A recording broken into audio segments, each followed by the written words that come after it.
The Roman arena is often remembered as a place of bravery, strength, and heroic combat.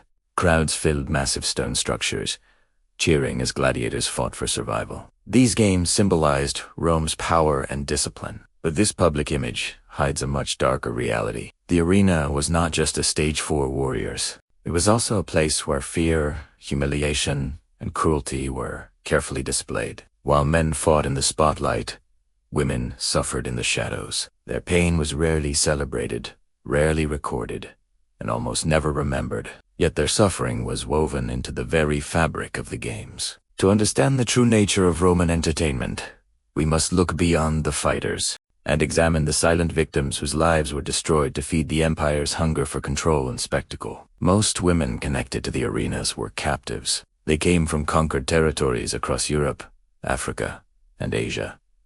Some were taken after wars. Others were enslaved through trade or punishment. Once captured, their identities were erased. Roman law classified them as property, not people. They had no legal protection and no voice. A woman's fate depended entirely on her owner or the state. Many were sent to work in places connected to the games, including training schools and arena facilities. From the moment they entered this world, survival became their only goal. Freedom was almost impossible, and hope slowly disappeared. Daily life for these women was harsh and dangerous. Many were forced into exhausting labor that supported the gladiator games. They cleaned blood-stained sand, washed armor, and treated wounded fighters without proper care or safety. Disease and injury were common. Living conditions were cramped and unsanitary.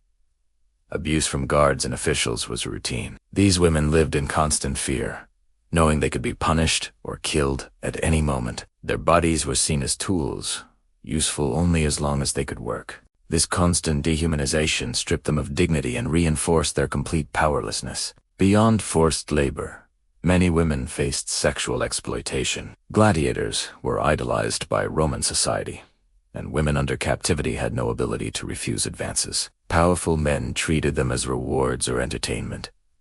Sexual violence was not hidden or punished. It was accepted as part of the system. For these women, the arena was not only a place of physical danger, but also emotional and psychological destruction. Every day carried the threat of abuse.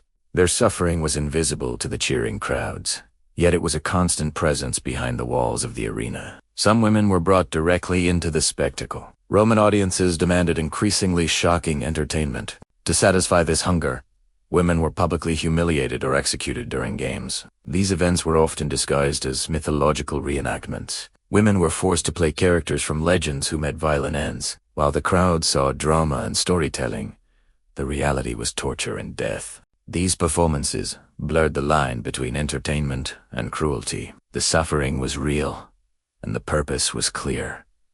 Fear was part of the show. Public executions of women served a powerful message. Rome used the arena to demonstrate absolute control. By killing captive women in front of thousands, the empire reminded conquered peoples of their fate if they resisted.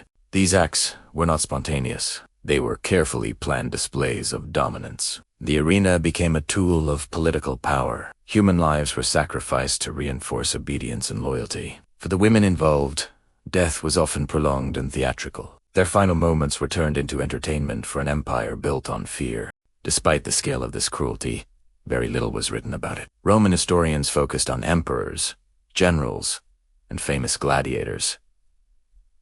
The voices of enslaved women were ignored. They left no diaries or official records. Their stories survive only in fragments, hidden in legal texts, artwork, and brief historical mentions. Over time, these stories faded. The silence was not accidental. Forgetting made it easier to celebrate Rome's achievements without confronting its brutality. Remembering these women changes how we view ancient Rome. The empire's greatness came at a terrible human cost. The arenas were not just places of courage and competition. They were stages of suffering, built on the pain of the powerless. By uncovering this hidden history, we honor those who were erased.